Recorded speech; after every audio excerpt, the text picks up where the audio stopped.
The Janitor's Redemption. The moment Martin Blake's mop hit the polished marble floor of the 62nd floor executive suite, thunder cracked outside the floor-to-ceiling windows, illuminating the city in a brief electric flash.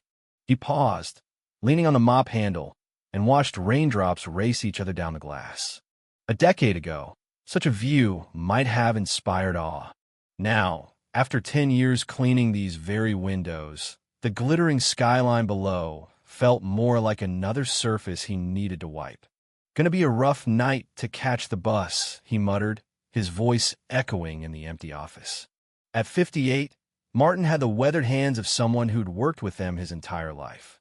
His once broad shoulders now stooped under a gray janitor's uniform. The name tag simply read Martin, but no one at Clayton Global ever called him by it.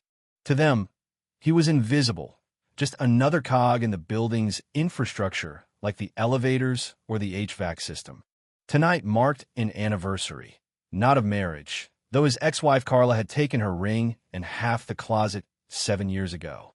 No, this was a different kind of milestone. 15 years since he'd buried his son, Jesse, under an old oak tree on a hill that overlooked their old neighborhood. 15 years since the officer's voice crackled over the phone. "There's been an accident, sir." 15 years since he'd last felt whole. Martin checked his watch. 10:45 p.m. He still had the executive bathrooms to scrub, break room refrigerators to clean, and the lobby plants to water. He took pride in completing every item on his checklist, even if no one noticed. Unlike the daytime crew who worked around bustling office employees, Martin preferred the solitude of night. It matched something hollow inside him. He reeled his cart into the executive bathroom, lined with imported marble and fixtures that probably cost more than a month of his wages. As he knelt to scrub behind a toilet, his knee popped loudly, sending pain up his leg. "Getting old, Blake," he muttered. He had once been young, 35 when he opened Blake's auto garage. It wasn't much, but it was his. The sign above the shop was hand-painted by his father. His son Jesse used to do homework on an oil-stained desk, while Carla brought him lunch in paper bags. Then came the accident, the funeral, the drinking, the missed payments. By 43, the bank had taken the garage. At 45, he was sleeping on a cousin's couch, applying for jobs he never imagined. The janitor role at Clayton Global had been a lifeline, even if it felt like a sentence.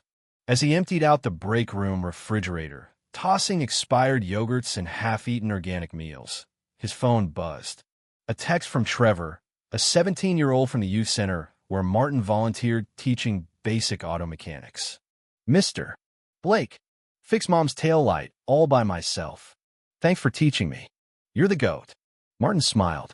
Trevor reminded him of Jesse, eager to learn, hands always dirty, same crooked grin. He replied, "Proud of you, kid." For a fleeting moment, Martin felt like his old self again. Lightning cracked again, closer this time. The lobby lights flickered, but stayed on. He checked his watch, 11:50. Finished early. In the locker room, he changed into faded jeans and a flannel shirt. His reflection in the mirror showed gray hair and lines where laughter once lived.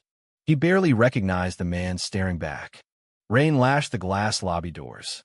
His apartment was a 40-minute bus ride away. The last bus left at 12:30. If he hustled, he might make it without getting drenched. Pulling his jacket close, he stepped into the storm. The rain hit like needles, immediately soaking him. As he made his way toward the bus stop, a stream of muffled curses caught his attention. In the executive parking area, a man in a drenched overcoat fumbled with a tire iron beside a sleek black sedan. Martin hesitated, helping meant risking the bus. But something inside him stirred, the same instinct that made him keep a battered wrench in his locker. Maybe it was muscle memory. Maybe it was just being human. He turned toward the struggling man. "Need a hand?" Martin called out. The man straightened, startled. Up close, Martin saw the fine cut of his suit beneath the soaked coat, silver at the temples of his dark hair, and water running off his glasses. "Oh, thank God," the man said. "Tire blew as I was leaving. I've been trying for 20 minutes, but this damn jack keeps slipping." Martin crouched beside the Lexus. The jack was set wrong, tilting dangerously. You've got in the wrong spot, and you need to chalk the wheels. Got anything in the trunk? I think so, the man said, clearly out of his depth. Martin rummaged through the pristine trunk and found an unused emergency kit. Stand back under the awning, Martin instructed. The man hesitated.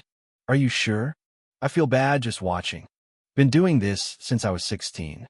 You just be in the way. The man stepped back. Martin worked with practiced hands.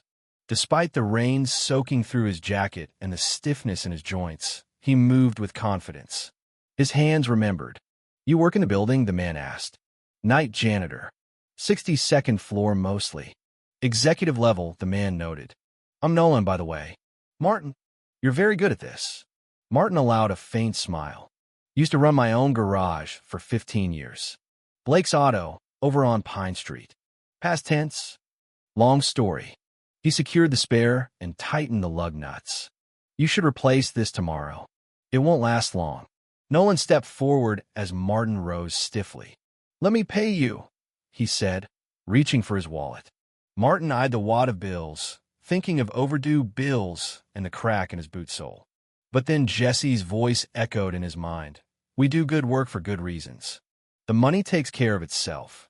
He shook his head. Not doing it for money. Nolan looked taken aback. You're soaked, and it's midnight. I've already lost everything that mattered, Martin replied quietly. Helping you won't fix me, but maybe it helps something. Nolan fell silent. At least let me drive you home, he offered. Bus stops around the corner, Martin lied. Miss my bus anyway. I'll walk. He returned the tools exactly as found. If you ever need anything. Don't need your charity, Martin interrupted. Just take care of that tire. They locked eyes for a long moment. One man in tailored wool, the other in soaked flannel. Two different worlds, briefly connected. You work for a company that probably defines success by cars and corner offices, Martin said. Just remember, when your tire's flat in a storm, what matters is someone stopping to help. Without waiting for a reply, he turned and walked into the rain. Behind him, Nolan stood frozen, business card still in hand. In his car, Nolan removed the glasses, pinched his nose, and stared at the card Martin refused to take. Nolan Chandler, CEO, Clayton Global. He'd been traveling incognito for weeks, assessing his empire firsthand. Tonight, he was to confront a corrupt regional director. Instead, a janitor had realigned his priorities. At 7 a.m., he called his assistant. Anna, everything you can find on a night janitor named Martin Blake. I need it within the hour. By noon, Nolan had a full picture. Tragic loss, business failure, recovery, quiet dedication to teaching teens at the local youth center. He lost everything, Anna summarized. Yet he shows up every day and helps kids for free. Where's his old garage? Pine Street. A vape shop now. Buy the property. Today. The next morning, Martin awoke to the purr of a powerful engine outside his window. He shuffled to the window and saw an Aston Martin glinting in the sun. Kids gathered around it. Then came a knock. A poised young woman handed him a set of keys and a letter. Kindness doesn't go unnoticed. Thank you for reminding me what real strength looks like. This isn't charity. It's recognition. Let's talk. Nolan Chandler. Later that day, at Riverside Cafe, Nolan made his offer. Rebuild Blake's Auto Repair and Training Center on the original site. Modern tools. Team programs. Martin's vision, Nolan's support. I'm almost 60, Martin said. What the business world needs isn't more youth or ambition. It needs character. People like you. 3 months later, the grand opening of Blake's Auto Repair and Training Center made the front page. Martin, flanked by Nolan, cut the ribbon. Teens flooded in. Photos of Jesse and the new students adorned the office wall. Second chances don't erase the past, but they can pave the road forward. Martin lifted a wrench, looked around the garage, and smiled. All right, kids, let's get started.